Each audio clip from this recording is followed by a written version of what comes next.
Hola, señores y señoras, buenas tardes ya da buena tarde. Venezuela'da söylendiği gibi İspanyolcanın bambaşka bir hali var Venezuela'da. Zaten birazdan sokağa indiğimizde göreceksiniz. Şu anda ard arda her yıl dünyanın en tehlikeli ülkesi, daha doğrusu şehri seçilen Caracas'tayız. Ülkesi demek biraz zor olur çünkü ne ülkeler var.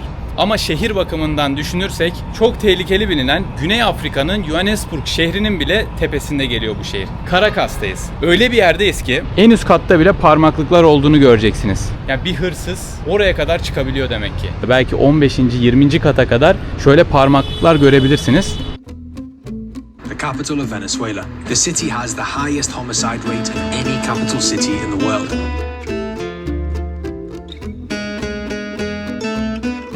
Bu tarz yoksul ülkelerin ne yazık ki kaderi bu oluyor genelde.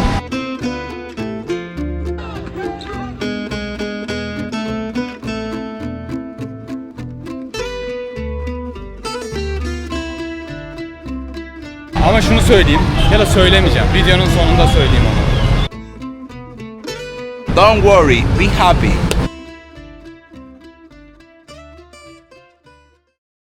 Şu anda otelimin terasından size sesleniyorum. Bakın.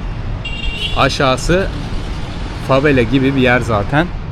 Burada favelaya favela demiyorlar, barrio diyorlar. Venezuela İspanyolcasında favela ya da gecekondulara barrio diyorlar. Bu barriolar videolarımızda çok önemli yer tutacak Venezuela'dayken. Neden diye soracak olursanız, Venezuela'nın başkenti olan bu Caracas şehrinin %80'i barriolarla çevrili. Şehrin bambaşka bir yüzü de var bu arada. Tüm şehir dağlarla çevrili. Şöyle arkada görebilirsiniz. Nereye bakarsak bakalım her yerimiz dağ. Dağlarla çevrili bir platoya kurulmuş şehir aslında burası. Lafı fazla uzatmadan sokağa çıkmak istiyorum. Neden bu şehre dünyanın en tehlikeli şehri dediklerini hep beraber görelim. Ama bunu görmeden önce şu saati kolumda, boynumda her ne varsa önce çıkarmam gerekiyor. Mesela cebimde şöyle bir para var. O parayı da odaya bırakmam lazım. Hola. Buenas tardes. Otelde çalışma var galiba. Şimdi bu şehre neden dünyanın en tehlikeli şehri diyorlar? Neden Amerika, İngiltere gibi Batı Avrupa coğrafyasında özellikle bu şehre gelmeyi kısıtlayan bildiriler yayınlanıyor. Sokağa çıkalım hep beraber görelim. Ama bunu görmeden önce tabii tedbiri de elden bırakmamak gerekiyor. İhtiyatlı davranmak gerekiyor en azından. Açıkçası salak olmamak gerekiyor. Şöyle saatimizi falan çıkarıp önce odaya koyayım. Odayı da size çok kısaca göstereyim. Bu arada yani otelin bu katlarında bile görüyorsunuz böyle yine parmaklıklar var.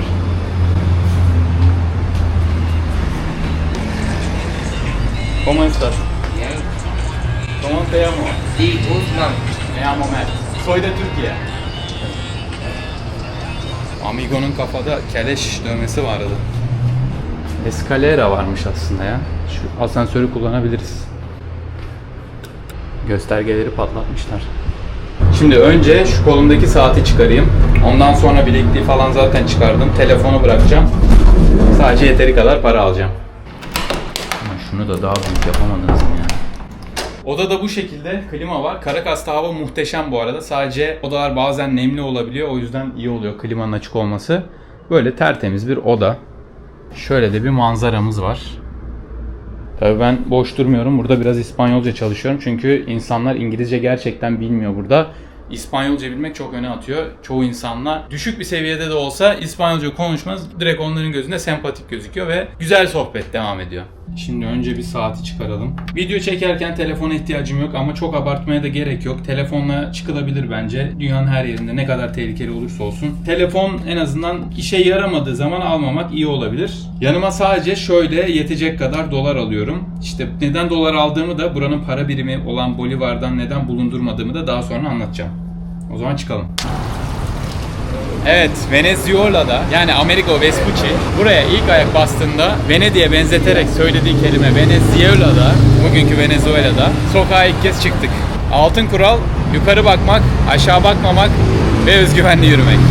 Bu arada bizim kaldığımız otel gecelik 15-25 dolar arasında değişiyor. Biraz aşne fişne de olan bir otel sanırım. İçerideki profilden öyle anladım. Ama oldukça güvenli, temiz ve çok ucuz bir otel. Ve aynı zamanda da tam olarak istediğim bölgede yer alıyor. Herkesin burada gitme dediği bölgenin tam ortasına düştük. Yani şehir merkezindeyiz. Şunu diyebilirsiniz, şehir merkezi nasıl bir şehirde tehlikeli olabilir? En güvenli yer olmalı. Bunu da ilerleyen dakikalarda göreceğiz. Bakın abi, her yer parmaklıklar. Herkes bu şekilde parmaklıklar ardından bakıyor şehirde. İlginç. Ana cadde diyebileceğimiz yerlerden birindeyiz. Bakın böyle likör shoplar var. İçeriden alkol alabiliyorsunuz. Yine aynı şekilde parmaklıklar var. Günün her saati. Böyle kahve satıcıları. Burada kahve büyük bir olay. Ya biliyorsunuz Venezuela kahve yetiştiriciliğinde de belli bir noktada. Tabii bir Kolombiya değil, bir Brezilya değil bu konuda ama Venezuela'da da kahve yetişiyor.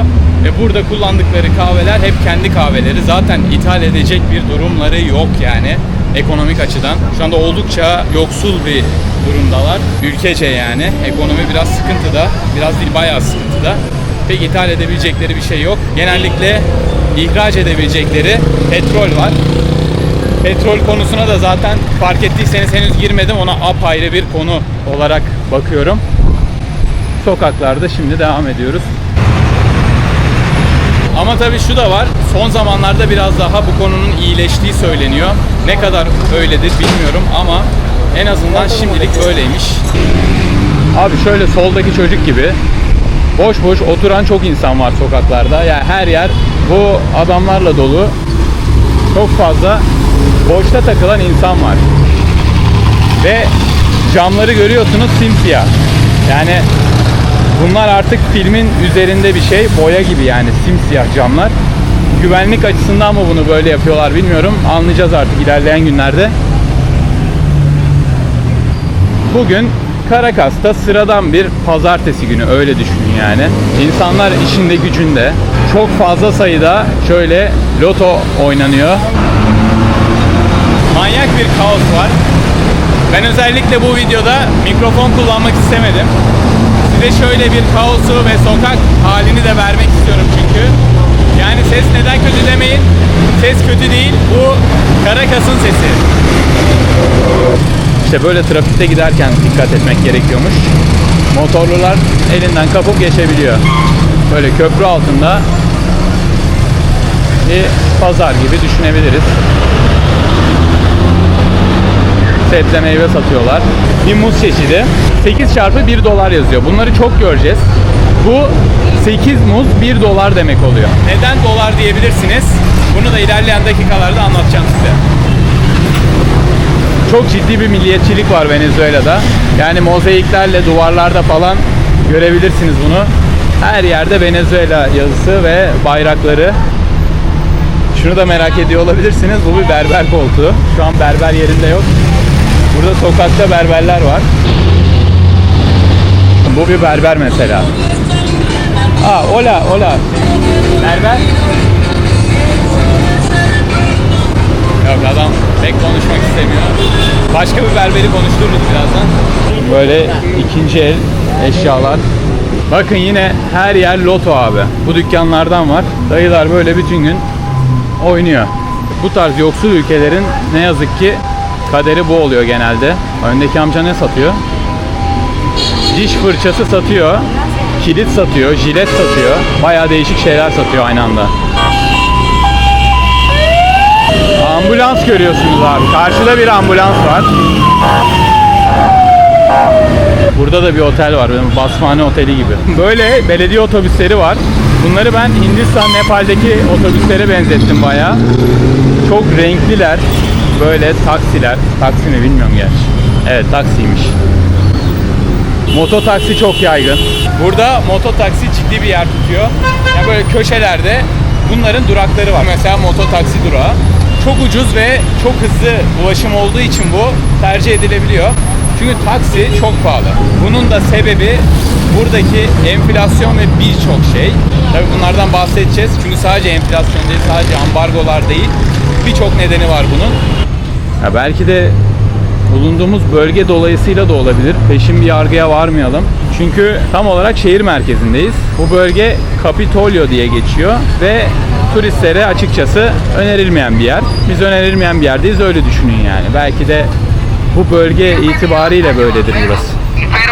Herkes evinde bulduğunu veya ikinci el yapabileceği şeyi satıyor gibi geliyor bana. Yani herkes çıkmış bir şeyler satıyor yani işte. Şöyle bir karşıya geçelim şimdi. Venezuela'nın 3 büyük şehri var. Altyapısı ve metrosu iyi olan. Bunlardan biri zaten burası Caracas, biri Valencia, diğeri de Maracaibo.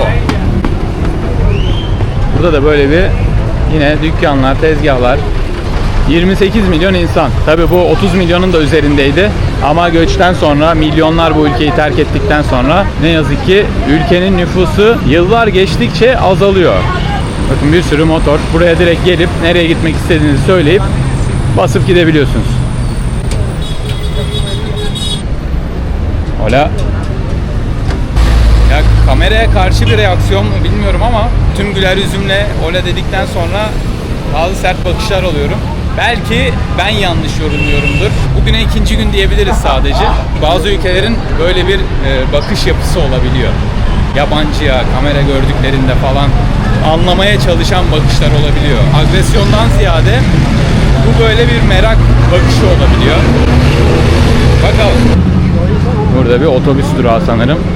Bu arada yani otobüs, metro falan bayağı yaygın kullanılıyor. Bundan sadece birkaç yıl öncesinde tamamen ücretsizdi. Çünkü paranın hiçbir değeri yoktu. Bu tarz videolar izlemişsinizdir. Paranın böyle hani çöplere falan savrulduğu. O zamanlar zaten hani metroya, herhangi bir toplu taşımaya para vermiyordu insanlar. Şimdi de çok küçük ve ucuz rakamlar zaten. Önde otobüse binen dayının kafa bayağı yüksek. İnşallah düşmez, bak gidiyor. Otobüsü kaçırdı. İnsanlar bulabildiği her şeyi değerlendirmeye çalışıyor. Venezuela bayrağı. Bayrakları her yerde görebiliyoruz. Meydandayız zaten.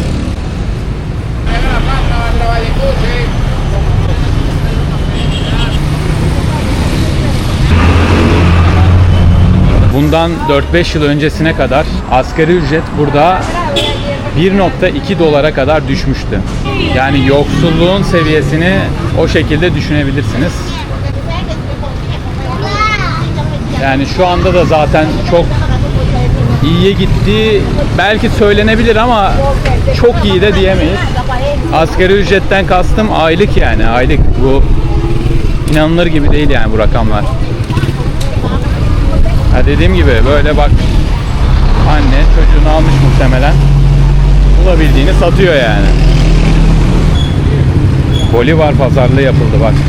Bolivar'ı halk çok kullanıyor aslında ama Bolivar'la dolar kullanmanın arasında hiçbir fark yok denecek kadar az burada. Korna kullanımını da ben anlatmayayım. Bayağı bir kullanılıyor korna burada. Yine her yerde değil tabi. Bölge bölge değişebiliyor ama kornayı seviyorlar. Ama trafik kurallarına olabildiğince uymaya çalışıyorlar.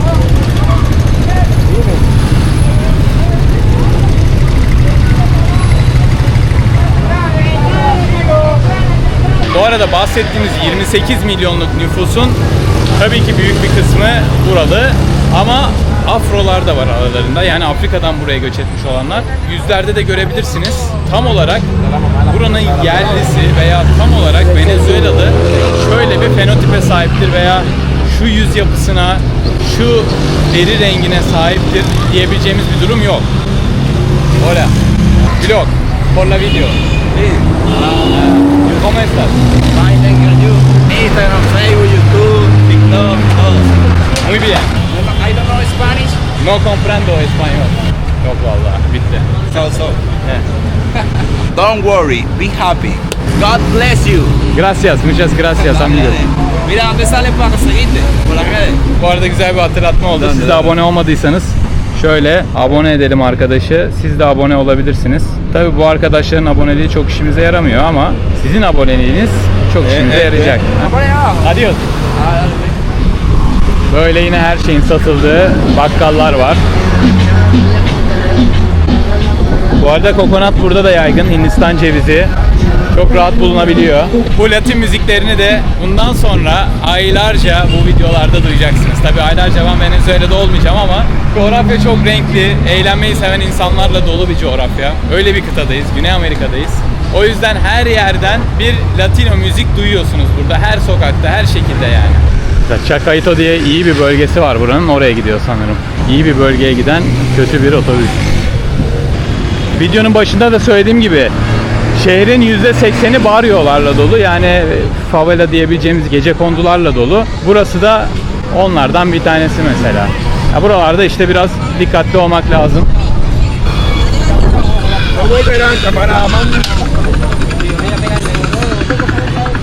Buralar biraz sakat.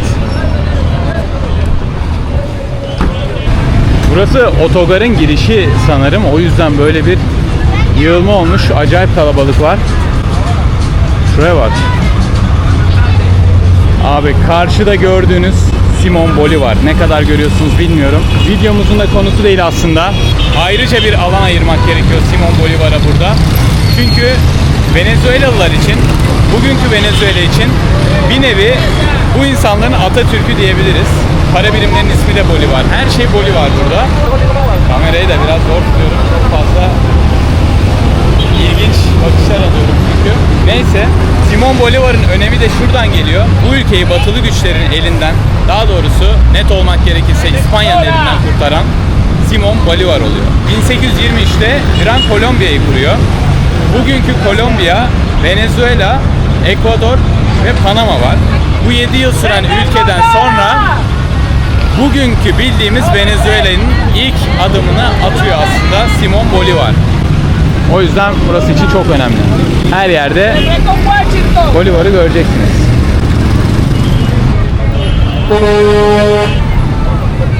Koşalım, yetişirsek güzel olur. Şöyle ilerleyelim bakalım artık. Valla karnım da acıktı, bir şeyler yemek istiyorum. Buraya özgü bir şeyler yiyip size de göstereyim. Farmacias Caribe diyor. Bak bu seyyar bir eczane. How are you, my friend? How are Thank you. How are you? ¿Cómo estás? I'm fine.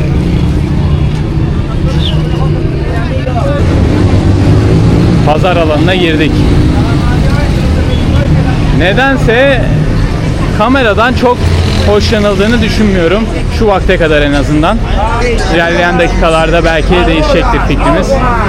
Ama en azından şimdilik kameraya bakışlar biraz sert. Bu arada hava ne çok sıcak ne çok soğuk. Arada bir sıcak yapıyor, arada bir serinliyor akşam vakti. Ama genel olarak ideal hava. Yani şu dünyada hava nasıl olmalı deseler, bir hava seç, hayatın boyunca o havada kalacaksın deseler, muhtemelen o hava bu hava olur, Venezuela olur. O kadar iyi bir havası var. Ama şunu söyleyeyim, ya da söylemeyeceğim.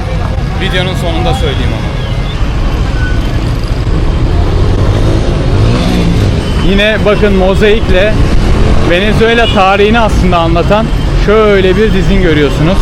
Ya ilk insanlık tarihinden başlayarak şurada en sonda oturan Bolivar'a kadar gidiyor. 4. 5.'ye denk geliyor belki. Bakın yine seyyar eczane. Her yerde bu seyyar eczaneler. Edificio Almacenes del Centro. Ayaküstü böyle kaş yapıyorlar galiba. Fiyatlar biraz pahalı. Biraz değil, çok pahalı. Böyle bir ülkeden ummadığınız kadar pahalı. Biz bakalım mesela ne kadarmış fiyatlar. Görüyorsunuz çok basit bir yerde, basit bir dükkan aslında. Kızartma falan yapılıyor burada. 5 dolardan aşağı doymanızın mümkünatı yok. Yani insan şöyle düşünüyor. Böyle bir ülkede, böyle yoksulluğun olduğu bir ülkede her segmentten ekonomi durumu olan insana göre sanki yiyecek bir şeyler vardır gibi. Abi dışarıda yiyemezsin. Mümkün değil. Eğer bu ülkede baryolarda yaşayan insanlardansanız dışarıda yemek lüksün ötesinde bir şey. Sizin aylık gelirinize tekabül ediyor olabilir tek bir öğün. Böyle bir sıkıntı var. Şu ana kadar 5 doların altında doyulabilecek hiçbir şey görmedim ben. Doyamazsınız yani. 5 dolar da burası için gerçekten çok büyük bir para. Gerçekten çok büyük bir para. İnanamıyor olabilirsiniz ama öyle.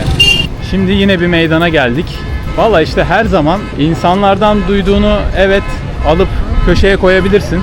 Ama kendin göreceksin, kendin değerlendireceksin. Herkesin güvenlik veya güvensizlik algısı çok farklı olabiliyor. Ben hiç tehditkar bir bakış bile almadım. En fazla donuk yüzler olabiliyor yani.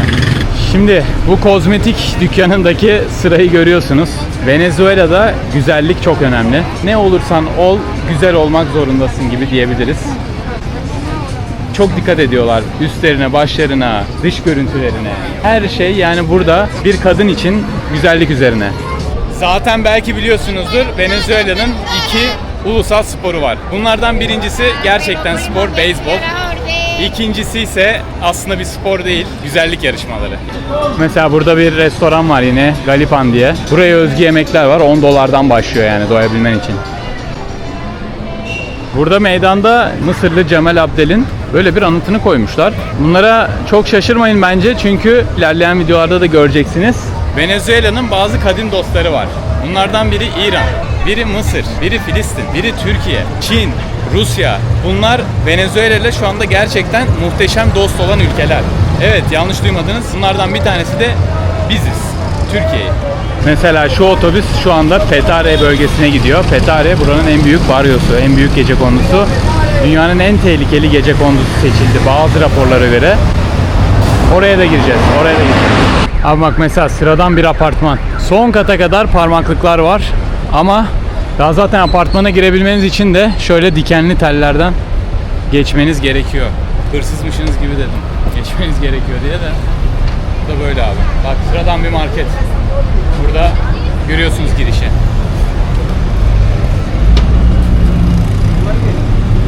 Yine Loto abi her yerde olduğu gibi. Yine her yerde olduğu gibi. Karşıda Simon Bolivar, Maduro Prezidente'yi görüyorsunuz. Hazır şuraya gelmişken size burayı göstereyim. Movistar, ben tam olarak buradan, bu dükkandan aldım sim kartımı. $20 veriyorsunuz, 25 GB internet hakkım var. Gayet hızlı, şehrin de her yerine çekiyor. Sim kart takıp aktif etmeleri falan uzun da sürmüyor, gayet güzel. $20'a 25 GB internetiniz olabiliyor. Bakın bir manav mesela. Burada portakal, naranya, portakal 50 bolivar diyor. Ya 38 $1 dersek $1,5 falan kilosu portakalın. Para birimi çok karmaşık, o yüzden belki bir sonraki videoda ondan detaylıca bahsederim. Hem dolar var hem para birimleri bolivar var. Şimdi şehrin korazonunu, şehrin kalbini gayet güzel yürüdük. Ben biraz acıkmaya başladım. Gerçek Venezuelalıların yemek yediği bir yerde yemek yemek istiyorum. Bu da size göstereceğim ilk öğün olsun ama ulusal bir öğün olsun istiyorum. Şöyle bir yere geldim. Yine yerel bir yer. Gerçek Venezuelalılar burada yemek yiyormuş. Hola señor. Hola amigo, ¿Cómo está? muy bien, ¿tú? Muy bien. Hoş geldin. Hoş bulduk. Dediğim gibi gerçek Venezuelalılar burada yemeğini yiyor. Evet, bir gerçek Venezuelalı olarak seçtiğin yemek ne oldu? Ben sana pabellonu tavsiye edeceğim. Pabellon Evet. diyorsun. Gerçek Venezuelalı. Gerçek bir Venezuela'ysan öğlen pabellon yersin. O zaman bir pabellon yiyelim. Şimdi adım adım öğrendiğimiz İspanyolcamızda bir sipariş verelim. Hola. Yo quiero dos pabellon. ¿Tomar qué le puedo ofrecer? ¿Eh? ¿De tomar qué le puedo ofrecer? Tomate. ¿De tomar de bebida? Sin salsa. Verdik siparişi. Siserta dedin. Aynen. Serda'yı biliyorsun. Serda'yı bilmek gerekiyor burada. Evet, çünkü domuz eti çok yaygın. Domuz etini dini açıdan yemeyen biri de olabilirsiniz. Veya tadını, kokusunu sevmeyen, hijyen açısından yemeyen biri de olabilirsiniz. Sin serda dediğinizde sin, siz anlamına geliyor. Yani onsuz olsun. Con derseniz de onla olsun gibi. Mesela con queso diyorsun, peynirli olsun. İnce bir İspanyolca dersin. İspanyolca 101. ¿Cómo estás? Muy bien. Birra, birra. Ah, cerveza. Cerveza. Muy bien. Bueno. Polar, Polar Light. O zaman bir yemek yiyelim. Hani yan taraftan gördüğünüz gibi burada cerveza veya birra dediğinizde işler değişiyor. Şöyle size bir menüyü göstereyim. Mesela margarita pizza var en üstte. Burada gördüğünüz bütün rakamlar dolar cinsinden. Ucuz dememe rağmen fiyatları görüyorsunuz. Yani Avrupa standartlarında fiyatlar. Paris'e gidip öyle sokak arasında bir yerde bir pizza yemeye kalksanız da 15 dolardan fazla vereceğiniz yeri zor bulursunuz yani. Bak 17 dolara kadar burada pizza var. Ama döviz olarak ben son 2 gündür fiyatlara baktığımda döviz cinsinden dahi Türkiye ile hemen hemen aynı olduğunu ve bunun da bunlar için değil bizim için biraz daha büyük bir soru işareti yarattığını düşünmüyor değil. Kesinlikle öyle çünkü artık ben nereye gidersem gideyim bizim Türkiye'de harcadığımızdan daha az harcıyorum. Ki burası %3000 enflasyonlardan gelen bir yer. Ya bu durum burası için üzücü, düşündürücü, bizim için bence daha da düşündürücü. İlk çorbalarımız geldi. Sopa. Gracias. Gracias. Sakatat çorbası gibi bir şey. Önden geliyor. Bon appetito. Nasıl? Kullanın mı? Güzel, güzel. Zencefili daha fazla. Zencefili fazla, kişniş var bir de burada. Kişniş Güney Amerika'nın her yerinde, her yemekte bulunuyor. Kişnişi sevmiyorsanız biraz acı çekebilirsiniz bu coğrafyada. Bak bu çorbaya da atmış. Ben bir kişniş sevmeyelim. Ama kaynayan kişniş yenilebilir bir kişniş oluyor bence. Bu da bir bilgi. Dışarıdan bu arada nasıl görünüyor bilmiyorum ama gayet temiz yani. Ben hijyenik gördüm açıkçası etrafı. Bak ne güzel geldi çatal bıçak. Pikante. Guasacar. Okey. Abi gördüğünüz şu acı sosmuş. Bunu tam çözemedim. Göreceğiz. Bu pabellón criollo Venezuela'nın böyle bayağı yöresel bir lezzeti.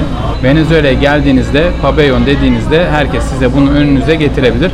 Burada böyle tiftiklenmiş et var. Burada plantain dedikleri bir muz çeşidi. Muzu kızartıyorlar. Bunların hepsini yedikten sonra tatlı niyetine yenebiliyor. Bu güzel oluyor. Burada siyah fasulye var. Burada da bildiğiniz pirinç pilavı işte. Yani tabakları görüyorsunuz. Gerçekten çok lezzetliydi. Sanırım Venezuelalılar ağzının tadını biliyor. Yani bu denediğimiz ilk şeylerden biri. Ve yani baştan sona afiyetle yedirdi. Bu arada şu elinde tuttuğum muz var ya, burada kızartıyorlar işte. Bence bütün dünyada bu muz kızartılmalı. O kadar lezzetli bir hal almış ki. Bunu Asya'da ben daha önce de denemiştim de çok lezzetli. Yemekten sonra muhteşem bir kombinasyon oluyor. Evet, afiyet olsun. Ne demek afiyet olsun?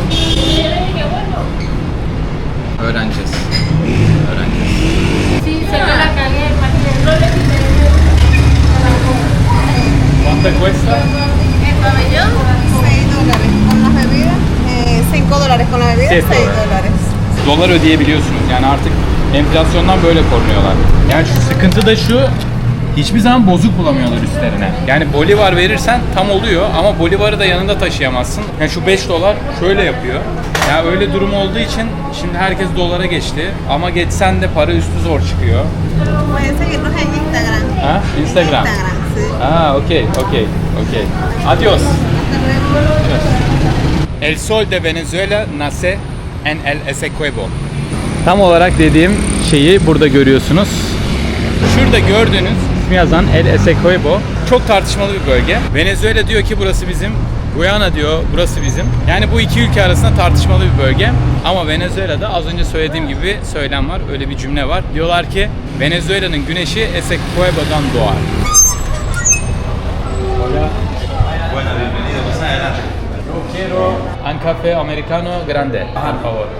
Görüyorsunuz burada büyük kahve makineleri var ve çok sıradan marketlerde, her yerde böyle büyük, güzel kahve makineleri görebiliyorsunuz. Çünkü kahve Venezuela kültürünün artık bir parçası olmuş. Kötü kahveye tahammülleri yok adamların. Tezgahlardan bile bir kahve isteyin. Size öyle üçü bir arada falan yapmaz yani ya da ikisi bir arada.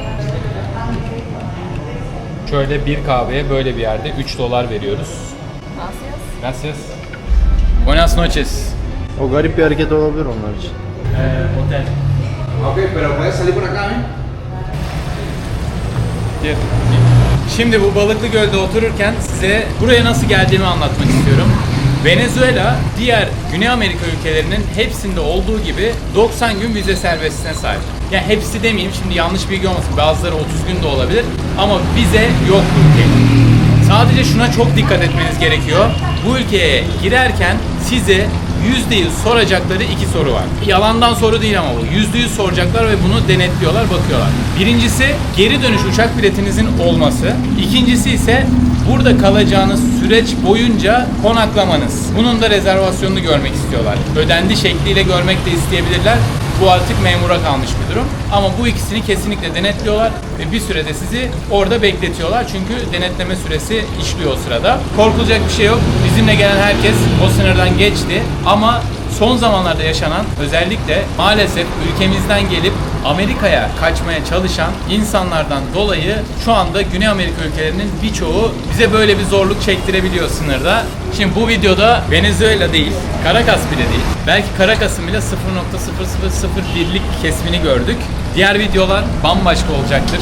Çünkü artık yavaş yavaş Caracas'ın, daha sonra da Venezuela'nın derinliklerine doğru inmeye başlayacağız. Bunun için ben de çok heyecanlıyım çünkü Güney Amerika kıtasına ilk kez ayak bastım. Burası benim 72. ülkem ve içinde bir tek Güney Amerika ülkesi bile yoktu. O yüzden ben ekstra heyecanlıyım. Okuduğumuz, araştırma yaptığımız çoğu rapor genellikle burayı dünyada tehlikeli sıralamasında 1'e koymuş. Bugün gezdik, gördük. Benim şahsi fikrim bu. Siz başka şekilde algılamış da olabilirsiniz video içinden bile. Ben bir tehdit hissetmedim. Elimde bu koca kamerayla yürürken dahi ben hiçbir tehdit hissetmedim. İnsanların bazıları agresif olabiliyordu. Bazıları şaşırdığı için ilginç bakabiliyorlar ama ben bir tehdit hissetmedim. Tabii bunu baryolara da girdikten sonra konuşmak lazım. Siz ne düşünüyorsunuz? Yani böyle bir videoyu izlediniz. Venezuela'da belki 1 yıldır, 2 yıldır Türkçe içerik ben pek göremedim. Siz bu videoyu izlediniz. Videonun sonucunda Caracas hakkında ne düşünüyorsunuz? Gerçekten tehlikeli mi sizce? Ben fikirlerinizi merak ediyorum. Aşağıda yazabilirsiniz. Videoyu eğer beğendiyseniz beğeni tuşuna basmayı unutmayın. Beğenmediyseniz beğenmeye de bilirsiniz. Orada beğenmeme tuşu da var. Abone olmadıysanız abone olup yanındaki zil işaretini açarsanız bundan sonraki videolardan da anlık haberdar olacaksınız ki bence açın o zili. Çünkü Güney Amerika'dan acayip videolar geliyor. Harika videolar geliyor. Ben de çok heyecanlıyım. Zaten heyecanımı da pek gizleyemiyorum, görüyorsunuz. Bir sonraki videoda görüşürüz. O zamana kadar kendinize iyi bakın.